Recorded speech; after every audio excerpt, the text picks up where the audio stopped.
मैं उत्तर प्रदेश से सांसद हूं, जहां तीर्थराज प्रयाग में भारत की महान सांस्कृतिक परंपरा का महाकुंभ चल रहा है। इस महाकुंभ में भाग लेने के लिए देश विदेश से करोड़ों लोग यहां आकर स्नान करने के लिए आ रहे हैं। मैं विश्व के सबसे बड़े धार्मिक आध्यात्मिक समागम प्रयागराज महाकुंभ के सफल आयोजन के लिए उत्तर प्रदेश के यशस्वी मुख्यमंत्री योगी आदित्यनाथ जी का कोटि-कोटि अभिनंदन करती हूं। I have witnessed everything is perfectly all right there. Yes, I have seen it. I have been there. इस विषय में मुझे भी भाग लेने का अवसर मिला है। इसके लिए आपका मैं बहुत बहुत धन्यवाद प्रकट करती हूं।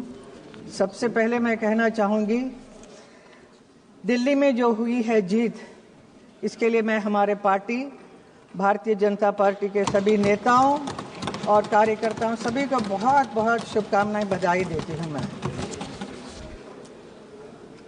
महोदय, वित्त मंत्री निर्मला सीतारामन जी मोदी जी के सरकार में नारी शक्ति का प्रतीक तो है, साथ ही ग्लोबल लेवल पर भी आज वो भारत की नारी शक्ति का गौरव के साथ रिप्रेजेंट कर रही हैं।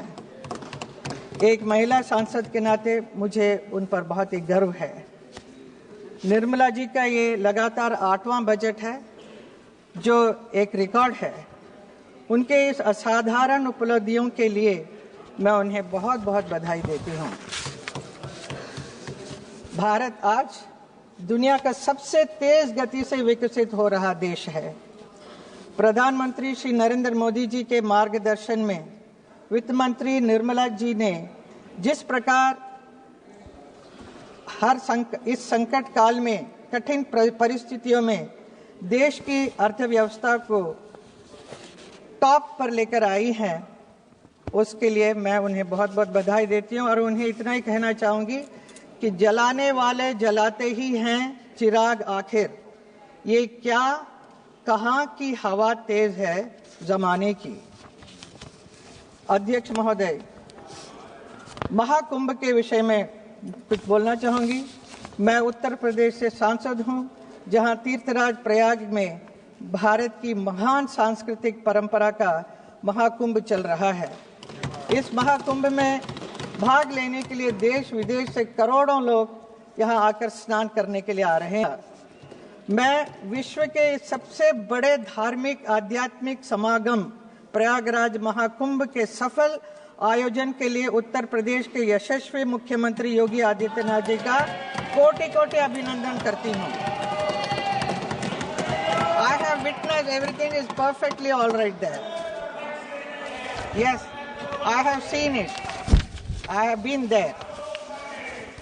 अध्यक्ष महोदय, सरकार के तीसरे कार्यकाल में 3 गुना तेज गति से काम हो रहा है। सौभाग्य से मथुरा के सांसद के रूप में मेरा भी ये तीसरा कार्यकाल है और मथुरा में भी 3 गुना तेज गति से जो काम हो रहा है, उसके लिए मैं मोदी जी और योगी जी को बहुत बहुत धन्यवाद करती हूँ, जो मुझे हर समय योगी जी को बहुत बहुत धन्यवाद करती हूँ, जो मुझे हर समय सहयोग मिलता रहता है। आभार व्यक्त करती हूँ। अध्यक्ष महोदय, मोदी जी की सरकार में आज देश बड़े निर्णयों और नीतियों को असाधारण गति से लागू होते देख रहा है। इन निर्णयों में गरीब, वंचित, मध्यम वर्ग, युवा, महिलाओं, किसानों को सर्वोच्च प्राथमिकता मिली है। बजट पर अब तक हमारी पार्टी के कई माननीय सांसदों ने इधर बात की है, अपने विचार रखे हैं। बजट के घोषणाएं किस प्रकार देश की जनता के लिए हितकारी है, विस्तार से सब लोगों ने बताया है, तो उन्हीं बातों को मैं वापस नहीं दोहराना चाहूंगी। मैं उन सबका समर्थन करती हूं। बजट के कुछ फ्यू पॉइंट्स है जिसमें मैं कहना चाहूंगी।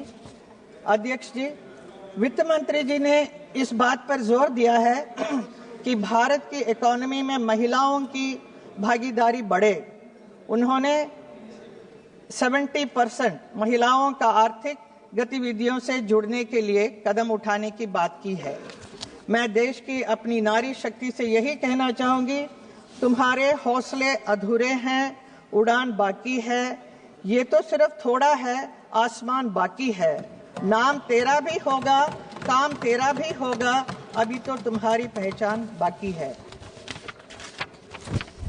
एजुकेशन सेक्टर की बात करें तो अगले 5 वर्षों में सरकारी स्कूलों में 50,000 अटल टिंकरिंग लैब की स्थापना और भारत नेट परियोजना के अंतर्गत ग्रामीण क्षेत्रों में सभी सरकारी प्राथमिक स्कूलों में ब्रॉडबैंड कनेक्टिविटी बहुत अच्छा कदम है।